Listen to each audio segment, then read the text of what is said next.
Hello, everyone, and welcome to 15 Questions with an Archaeologist, brought to you by the National Park Service Southeast Archaeological Center. I'm Josh Guerrero, and I'm your host, and this is the show where we're trying to collect as many interviews as we can, where we ask 15 questions with an archaeologist. Each podcast episode will feature one archaeologist answering the same 15 questions. I think it's going to be fun, and we just might learn something. And joining me today, I have Alyssa Loyless, who is currently a student at Stanford, and she's also a co-host for the I Dig It podcast. So, Alyssa, thank you so much for taking the time for joining me today, and welcome to the show.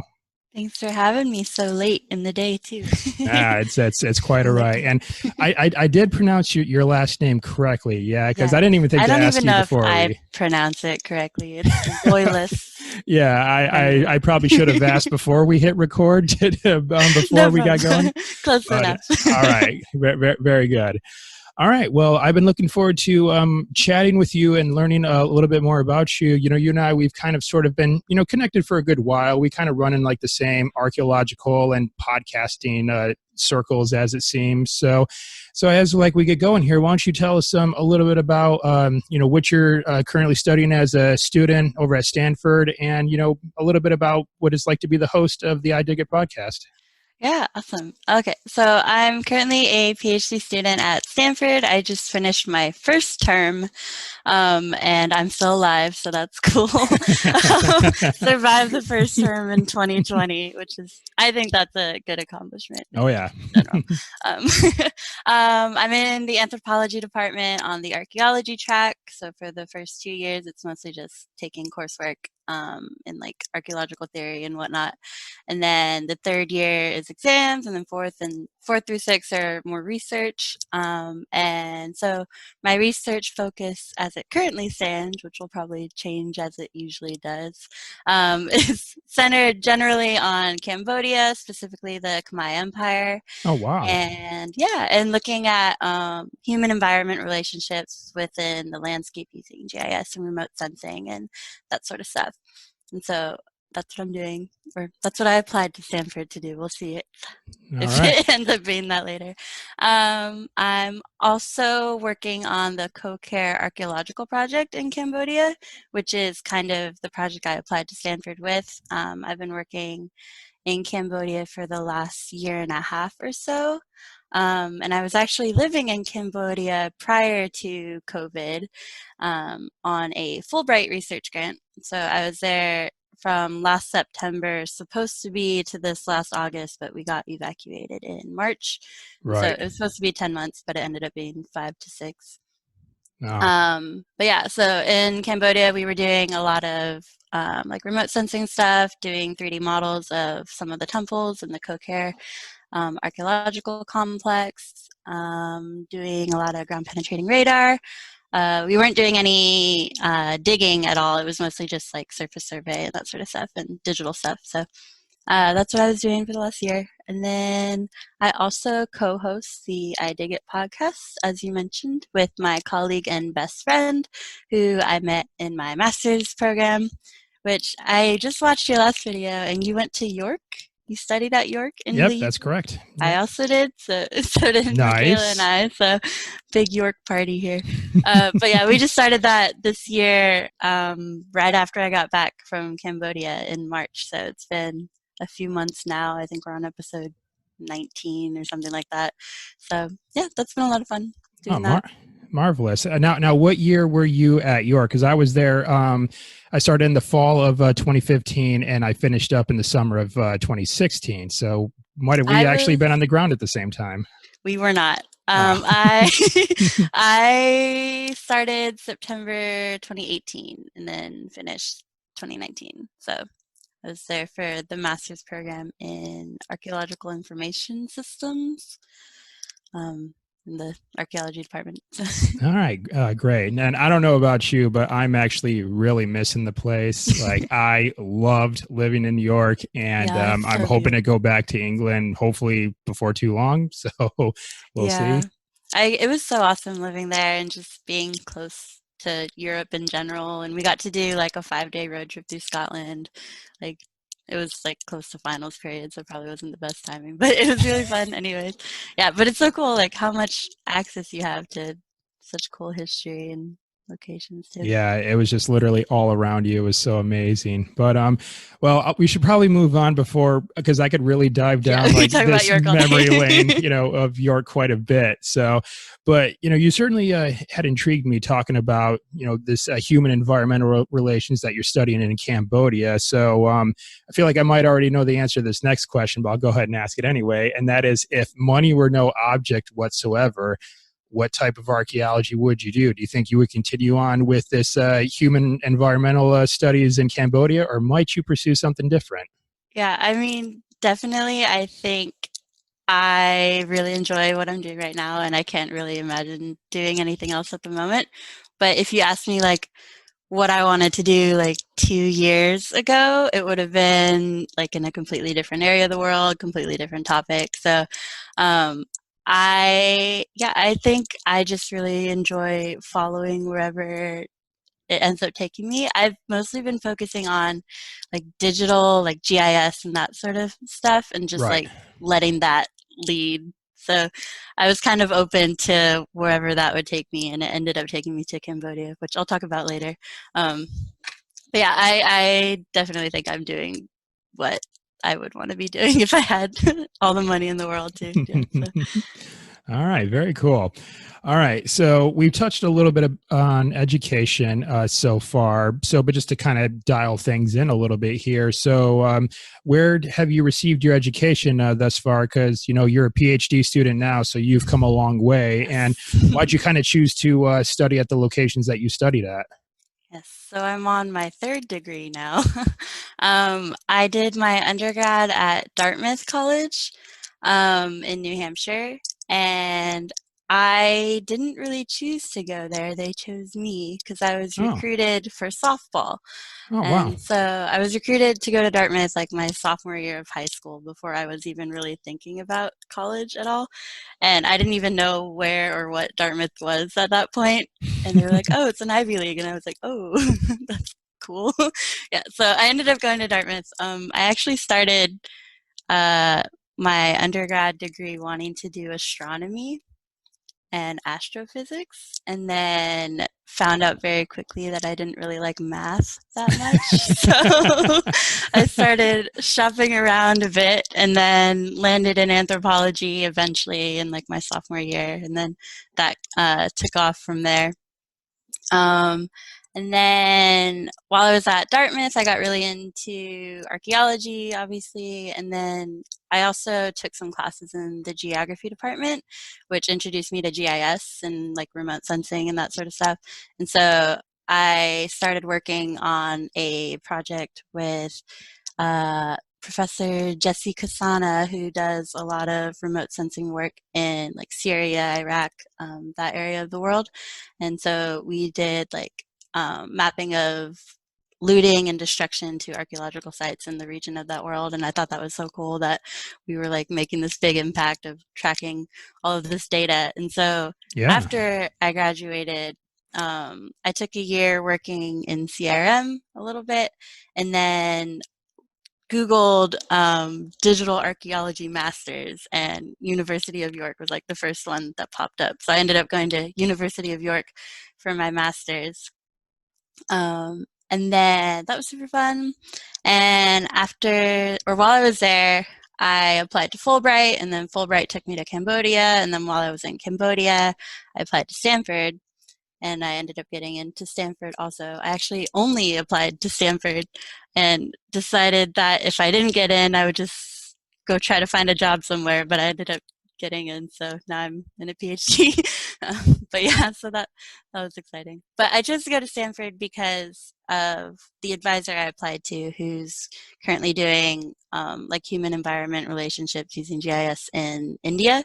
And so it's kind of adjacent and room for a lot of collaboration. And I thought we could do a lot of cool stuff there. So that's why I chose Stanford. And because it's close to home, and I didn't really want to be far away anymore after being in England and Cambodia and New Hampshire. So Yeah, I was actually starting to wonder where you were from. So it's like, okay, you were on the East Coast for undergrad, and then you went to the UK for master's, and then you're going all the way to the West Coast for PhD. yes. It's like, so where exactly are you from in the midst of all this? My family is currently in Sacramento. Oh, okay. I spent most of my life in Southern California, and then they moved to Sacramento while I was in undergrad, so they've been up here for a while. I've never really lived in Sacramento because I've been everywhere else. But yeah, they're nearby. They're about 2 hours away now, so that's been nice. All right, very cool. And by the way, who was your supervisor over at York? Was it? Do you have Colleen Morgan by chance? It was James Taylor, but I Okay. talked to Colleen Morgan a lot. She Mm, did more like virtual reality stuff, right. which wasn't really my alley, but I took a lot of classes with her and we hung out a lot. But yeah, James Taylor was my advisor. Okay. All right. Very cool. All right. So once again, as we've alluded to, you spent some time in Cambodia, you spent some time in England, and of course you're in California now. So I'm sure you probably have a few interesting sites that you've gotten to work on so far. What are some sites that kind of stand out in your mind? Yeah, so one of the first sites I ever worked on actually isn't in any of those places. It's in Oh, Mexico. hmm. Um, so when I was in my sophomore year of undergrad, that first anthropology class that I took, it was with Professor Deborah Nichols, titled The Rise and Fall of Prehistoric Civilizations. And that was like the first anthro class I had ever taken. And like the second week of that class, I just thought it was super awesome. And I went up to her and I was like, hey, is there any like research you need help with? I'm super interested in like what you're doing and all that. And she took me into her lab and I started doing like data entry for her as like a side job in undergrad. And then after working with her for a couple years, she asked me if I wanted to go to Mexico with her the following summer to do research.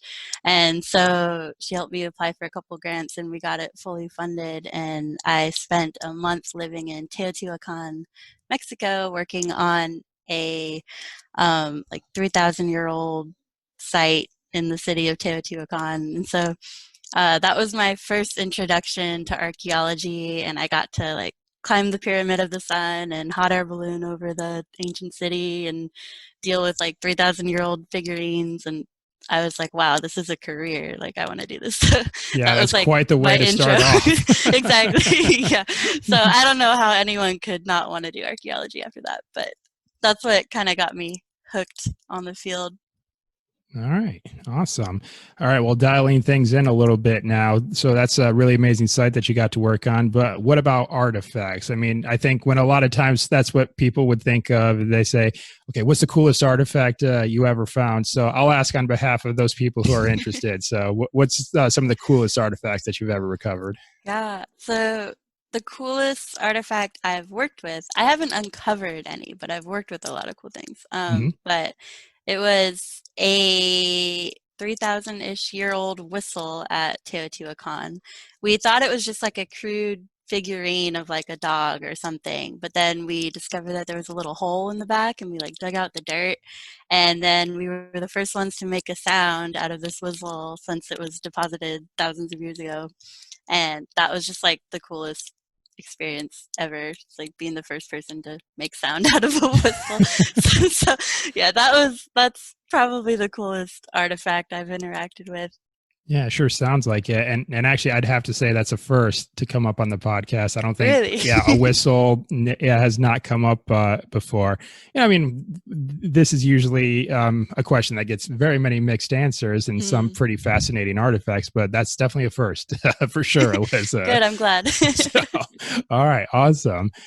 All right. So you've mentioned a couple of people that you've gotten to meet and work with along the way. And that kind of coincides with my next question about mentorship, because, mentorship is pretty critical for our development, as up and Definitely. coming archaeologists. So who have been some of your mentors that you've had along the way and how have they influenced you so far? Yes. So before I got to the University of York, while I was in undergrad, my professor would always talk about um, a previous student she had. Her name was Sarah Klassen, who had graduated like 10 years before me, or 6 years before me. She's not that old. 6 years before me. She's going to get mad at me. But she graduated 6 years before me, and my professor was always like, oh, you should email her. Like, she's doing similar things that you're doing. And I was like, ah, yeah, I'll do it like when I'm in a PhD or something, when it's like more relevant.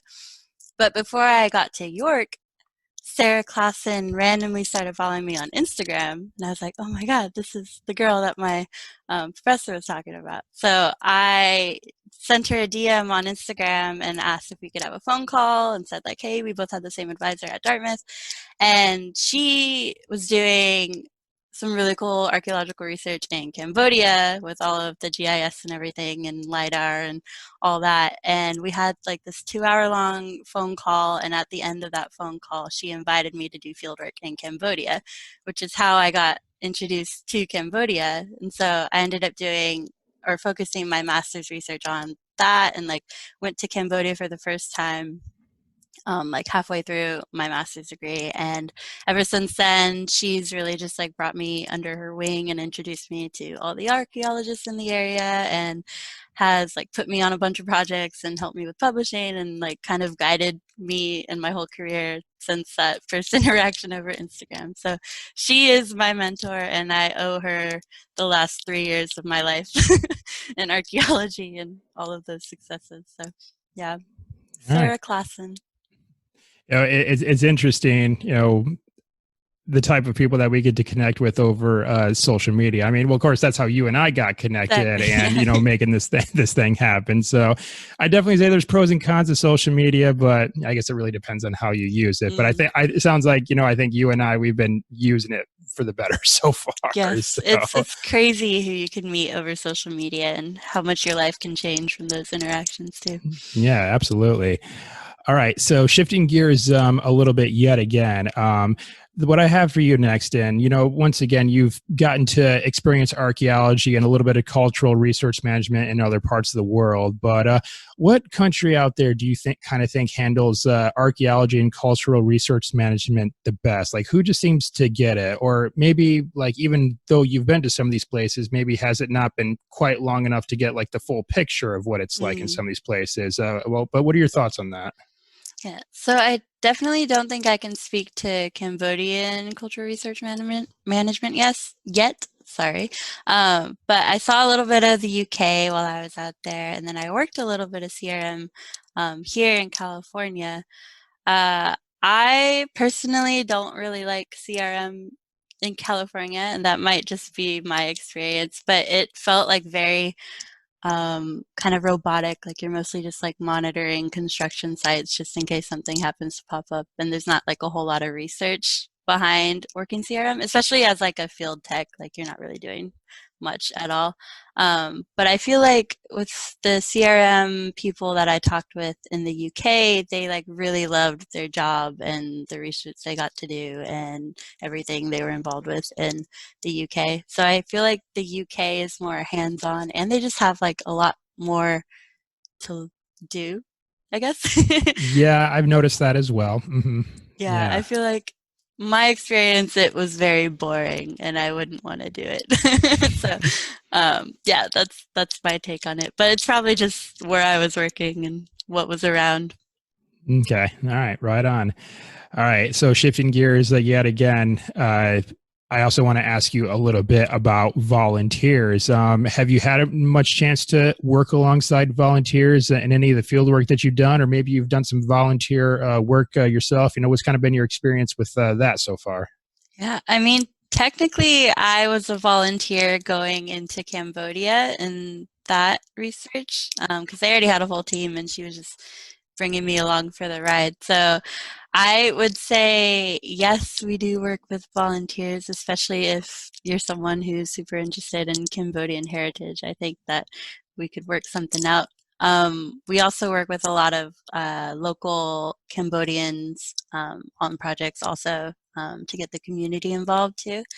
And so that's pretty much the only volunteer experience I've had is working in Cambodia. I also did a field school in Washington State, like right after graduating from undergrad, just to get that field school experience before CRM work. And we had tons of like older volunteers from the surrounding community work on that project too, which is really cool. So, yeah. All right, cool. All right. Well, the next couple questions that I have for you, this is getting to what I say is the core of what it means to be an archaeologist. And the first of those questions is, what is just the best part? about being an archaeologist? Yeah, I think the best part, in my opinion, is the people that you meet in the field, and all of the time traveling that you get to do around the world.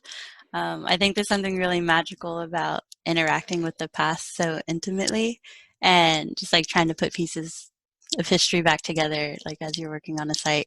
And so, yeah, I think that, and like archaeology is such a small world also, so you're always running into people that you've interacted with in your past also, whether that's like past professors or classmates and stuff. So I think it's really cool how small the community is and what you're doing also. Yeah, the Yeah. people. Yeah, I would certainly agree with that. We get the chance to just, come across so many brilliant minds, in this profession. We get to kind of take a little bit from each person that we come across too, don't we? I mean, some people might be brilliant with metals, brilliant with pottery, and we just kind of take a little bit here and there to kind of add to what I say our toolbox, So it's very rewarding for sure. But on the flip side though, what would you say is the worst part about being an archaeologist? I've had a lot of people disagree with me on this, but I really don't like field work. I think I'm much more of like an indoor archaeologist, especially like, yes, I like field work is amazing and I love being able to see like all of the archaeology and sites up close and personal, but also there's so many things that you have to like look out for in the field, especially in Cambodia. Um, for example, that just like make it so stressful. But like working in Cambodia, there were places where we would be like hacking through the forest with like a machete, and all the while like red ants are crawling up your legs and falling from the trees, and you're getting bit, and then you have to watch out for like monkeys and bats and like all these other things that can like bite you and kill you. And Snakes. snakes, yeah. And then in like the guest house where you're sleeping, if you have the light on at night, it like rain bugs from the ceiling. And like there's just a lot of things I don't enjoy about fieldwork. But then there's a whole lot of things that I do enjoy about it too. So yeah, other than that, it's fantastic. But yeah, all of the bugs I don't enjoy, and the things that could kill you I don't enjoy. Other than that, it's great. Yeah, and I was having a conversation with a colleague of mine in the UK, and it seems like no matter where you go to do field work, the environment's out to get you in one way or Yes. another. Like if you're in England, it's going to be cloudy and Or rainy hay most of the fever. time. Yes, that. Hay And then fever in England. and then here in the southeast, we got ticks, we got rattlesnakes, we got Yeah. giant banana spiders. I've walked into their webs a few times. Oh my God. As well. And I was in Big Cypress, and they got pythons and alligators out there too, and Florida panthers, but fortunately I didn't see any of those. But Oh my gosh. yeah, it seems like no matter where you go, the environment's out to get you. So. Yeah, definitely. And then in Southeast Asia, there's mosquitoes too, so you have to watch out for malaria and dengue and all that. So Oh yeah. fun stuff. And so you had to get issued like prophylaxis, like mefloquine or Malarone or something like that. I didn't take any of those just because of the side effects. I Yeah. heard that you have like really bad nightmares and that sort of thing. And it wasn't a super big deal where I was living in Siem Reap. It's more dengue was big in Siem Reap, but not so much malaria. That was more like rural areas. So, and you can't really do anything to prevent dengue. You kind of just have to spray yourself and let it happen, or hope it doesn't weather happen. the storm. Yeah, exactly. So I didn't take any of the like preventative things for malaria while I was out there. Yeah, because that's accurate. The side effects, because I had to take I didn't have to, but I took mefloquine for a while, and yeah, I had some pretty vivid dreams. This is when I was living in West Africa for Peace Corps, and so I eventually had to get off it and switch to something else because the side effects were pretty overwhelming, to be honest. I've heard it's not worth it unless you know like you're going to be exposed a lot to malaria. So I didn't want to risk it. All righty. Well, moving on, because I'm sure once again we can dive really deep down that flashback there. Yes. The next question I have for you, and this is a tribute to The Right Stuff, which is a wonderful novel written by Tom Wolfe. I would like to ask you, who is the greatest archaeologist that you have ever seen?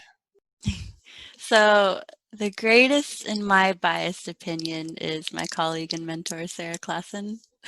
I'm just gonna say that because she's been so great in helping me with like my own career just generally, and just the sheer amount of research that she does on her own. Also, the most famous one I've interacted with is Ian Hodder, who I just had my first class with at Stanford, and I was so nervous at the beginning of the term, like not knowing what to expect because I've literally been reading him like throughout my entire career as an archaeologist. And so, but he ended up being really lovely, and the class was great too. So he is like the biggest name I've interacted with so far in my career. Okay. All right, cool. All right. Now, the next couple questions that I have for you, these are questions that I'm sure all archaeologists have been asked at one point in time. So I'll ask these to you as well in this podcast. And the first of those is, have you ever found a dinosaur? No, unless you count like chicken wings. You know. We're descendant of dinosaurs, right? Yeah, no dinosaurs. No dinosaurs, at least not yet. I mean, give it time, you know. we'll see. But I don't think we're digging deep enough for that. Yeah, I was about to say, yeah, but if you do find it, that I don't know, you must have messed up in the field because you dug way too deep. So Exactly. I don't think, we were quite following what we were supposed to be doing. So. Okay. All right. Now, the next question that goes along these same lines, and that is, how do you feel about Indiana Jones? I am grateful that he exists as a way to get people interested in archaeology and aware of it, but I don't think he's the best role model for proper archaeological research. But I do feel like I've been able to get as much excitement as Indiana Jones may have gotten out of fieldwork, just by way of like riding on the backs of motorcycles, hacking through the forest with machetes. I think I'm like as close to Indiana Jones as you can get. And also to prom in Cambodia, Tomb Raider was filmed, which is another bad archaeologist. So I'm as close as you can get. So yeah. Well, I remember I was actually over Thanksgiving. I was watching the Last Crusade, and I just remember like I'm like, man, everything's getting blown up and crumbled down and falling apart. It's like this guy's a terrible archaeologist. Yeah, not supposed to do that. So, but yes, I've kind of have like, the same, I guess, feelings as well of Indiana Jones. So, I mean, great action adventure franchises, but not really quite, I think it was a lot of people's first exposure to archaeology. So for that, it's cool. That are Ancient Aliens, which is where I got a lot of mine from. So. Okay, very good. All right. Well, I got a couple more questions for you, Alyssa, and we're going to kind of start wrapping up on a little bit more of a serious note now. And what I want to ask you is, what advice would you give young people, or maybe just even anyone for that matter, who may be seeking to make a career in archaeology? I think we kind of touched on this a little bit already, but I think success in the field really comes from the people you meet and the connections that you form over time. And like the more you ask for help, the better, whether that's an undergrad asking your professor if they need any help with research, and that'll take you to Mexico or something like that, or like sending an Instagram DM, which will lead you to a whole new career path. So I think just reaching out to as many people as you can, especially if they're doing something that you're super interested in, and just seeing if either they can help you directly or point you in the right direction. I think that's the best thing you can do as an archaeologist, because it really is about who you know and where they can take you more than like doing it on your own. I don't think this is a field you can do by yourself at all. So yeah, I absolutely agree. And it may be a bit nerve-wracking to, ask for help, but I think probably what any of our listeners can keep in mind, if that's something that they're facing right now, is if you don't ask, you don't get. So if you don't ask, you're not going on that field trip, or you're not going to go to that class or to that conference or whatever. But and once you do it and it works out, like you'll see how awesome it is, and it'll get easier over time to reach out. And so definitely ask away. Okay. All right. Right on. And I got one last question for you, Alyssa. And this is a pretty big one too, this final question. And that is, what can the general public do to help protect archaeological sites? I think It's really important to spread awareness of sites on both local and international scales. Like the more people know about a site and their significance, the better chance that there is that they'll be protected down the line. And we are nothing without our history. And so it's important that we maintain and protect all of it and know as much as we can about each other's history as well, so that it's not used against us. So yeah, we're nothing Okay. without our history, so protect it. Okay. All right. Absolutely right on. All right. Well, Alyssa, that's it. That's all 15 questions all wrapped up. But before we close out here, I just want to give you a couple of minutes, to kind of, we touched on your podcast a little bit, the I Dig It podcast. And, I know you're kind of doing some other things as well, and you're out there in the social media space, like we've mentioned. So where can our listeners go to find you out there on the internet, and where can they tune into the I Dig It podcast? So the I Dig It podcast is currently being hosted on the Archaeology Podcast Network. So you can find us and a bunch of other really awesome podcasts there. We also have an Instagram, which is I Dig It Podcast. I have my own personal archaeology Instagram, which is aal.archaeology, I think. And in that bio, we have a link to our Discord of archaeologists, which has been a really fun time. We have like over 60 archaeologists, I think, in the Discord now, and everyone gets assigned a different role based on their interest in archaeology, and we host lectures in there sometimes. I'll post like my Stanford lectures in there, or like if anyone else has conferences that they want people to check out, they'll post in there too.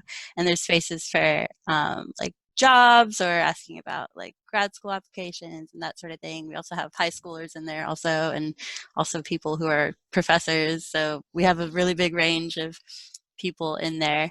And then about the I Dig It podcast, it's kind of about like the student perspective of archaeology. And so we wanted to do something more than just archaeology storytelling or hearing from professionals in the field. We wanted more about like the student experience of applying to school, going through school, getting internships, all of that sort of thing. So that podcast targets people from like high school to postdoc and just their experiences going through academia and trying to make it as transparent as possible and as real as possible. So that's what that podcast is focused on doing. And yeah, so you can follow us pretty much everywhere. All right. Well, I'll be sure to get all of those linked up in the show notes for this episode, so listeners can go and find them there, make it nice and convenient and easy for them. All right. Well, Alyssa, I want to thank you very much for taking the time for joining me today. I'm glad we've been able to connect, via social media like we have. And, I appreciate you and the work that you're doing, and, keep up the good work. And I hope the Ph.D. Progress, keeps moving steadily, but I'm pretty sure you got a tough road ahead of you. But, yes, long road. Yeah, but thanks so much for being here and sharing all this with myself and the listeners. It's been great. Thank you so much. It's fun. All right. All right, everyone. That's our show for today. Be sure to follow us on Facebook, Twitter, and Instagram at NPSSEAC. That is at NPSSEAC. And be on the lookout for more episodes of 15 Questions with an Archaeologist dropping at the first of every single month. And please remember that since we work for the government, we spell archaeology without the A and the E, so it's just a little bit different when you read it in the title. Thanks so much for tuning in today. I'm Josh Guerrero, and I'll see you in the next episode.